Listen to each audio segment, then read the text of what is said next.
Hey guys আমি এতিয়া বৰ্তমান ৰেডি হৈ ওলাব লৈছোঁ। বাকী লগৰখিনি আছে, এইটো হোষ্টেল ইফালে আমাৰ হোৱা থকা মেলা আছে।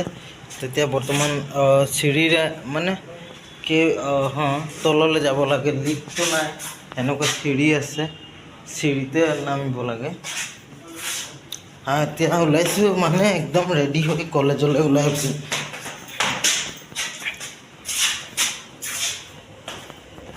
আৰু বাকী লগৰখিনিও আছে, তাহাঁতিও আহি আছে। মই আগতীয়াকৈ অলপ ওলালোঁ। ইফালে আৰু বেলেগো ৰুম আছে, ইয়াত আদাৰ মানে বেলেগ বেলেগ মানুহবোৰো থাকে। সদায় ইয়াত চাফ চিকুণ কৰা হয়।